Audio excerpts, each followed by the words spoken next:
مشرقی پہاڑوں کی بلند و بالا چوٹیاں، جہاں ہوائیں تیز اور خاموشی گہری تھی۔ ایک سرخ چاند گرہن کی رات ایک بچہ پیدا ہوا۔ گاؤں والوں نے اسے ایک نشانی قرار دیا۔ خونی چاند کے سائے میں پیدا ہونے والا بچہ تقدیر کا چنا ہوا ہوگا۔ اس کا نام رکھا گیا وکرم آدتیہ۔ وقت کے ساتھ جیسے وہ بڑا ہوا، ویسے ہی اندھیروں کا زور بھی بڑھتا گیا۔ مشرق میں ظالم سردار ابھرنے لگے جو بستیوں کو جلا کر راکھ کر دیتے اور بے قصوروں پر ظلم ڈھاتے۔ جب لوگوں کو کوئی امید نہ رہی، تب وکرم آدتیہ پہاڑوں سے اترا۔ اس کے ہاتھوں میں تھیں 2 تلواریں، جن کے بارے میں کہا جاتا ہے کہ وہ اژدہا کی آگ میں تپائی گئی تھیں۔ وکرم آدتیہ نے نہ کبھی کوئی فوج بنائی، نہ کسی بادشاہی کا دعویٰ کیا۔ وہ ایک خاموش مسافر تھا، اندھیرے میں جلتی ہوئی ایک نرم سی روشنی۔ وہ وہاں آتا جہاں ظلم حد سے بڑھ چکا ہوتا، اور صبح ہوتے ہی سب ختم ہو جاتا۔ نہ کوئی لڑائی کی آواز، نہ چیخ و پکار۔ وہ ہوا کی طرح آتا، بجلی کی طرح وار کرتا، اور دھند کی مانند غائب ہو جاتا۔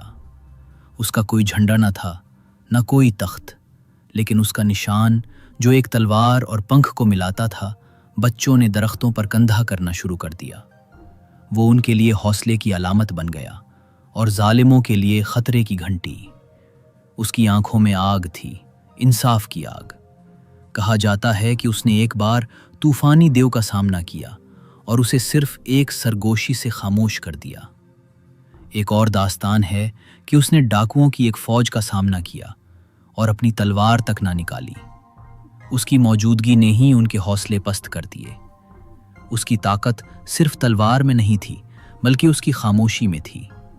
وکرم آدتیہ کی کہانیاں جنگل کی آگ کی طرح پھیلنے لگیں۔ کچھ کہتے تھے کہ اس کی کوئی سایہ نہیں تھا، کچھ کہتے تھے وہ پہاڑوں اور ستاروں کی زبان سمجھتا ہے۔ ایک مرتی ہوئی رانی نے کہا تھا کہ اس کی آخری سانسوں میں وہ آیا اور صرف ایک نظر سے اس کا دکھ لے گیا، لیکن وہ کبھی کسی کے قابو میں نہ آیا۔ وہ پیچھے کچھ نہیں چھوڑتا تھا سوائے امن کے۔ وہ پیچھے کچھ نہیں چھوڑتا تھا سوائے امن کے۔ مشرقی علاقوں کے لوگ ماننے لگے کہ جب تک وکرم آدتیہ کا نشان باقی ہے، امید کبھی نہیں مرے گی۔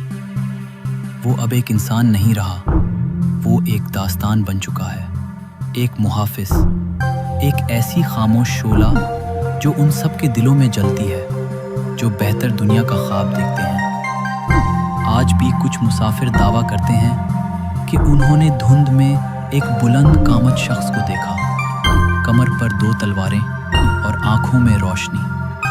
وہ کچھ نہیں کہتا، شکریہ نہیں لیتا، بس دیکھتا ہے، بچاتا ہے اور پھر غائب ہو جاتا ہے، کیونکہ وہ ہے وکرم آدتیہ، مشرق کا نادیدہ محافظ، اور اس کی کہانی ابھی تو شروع ہوئی ہے۔ آج وکرم آدتیہ کا کوئی نشان نہیں ملتا، مگر اس کی علامت ایک شعلہ نما نشان اکثر درختوں پر، چٹانوں پر اور بچوں کی ڈائریوں میں دیکھا جاتا ہے۔ لوگ مانتے ہیں کہ وہ آج بھی کہیں موجود ہے، وہ خاموش شعلہ جو روشنی دیتا ہے مگر جلتا نہیں، وہ نگہبان جو نظر نہیں آتا مگر ہمیشہ حفاظت کرتا ہے۔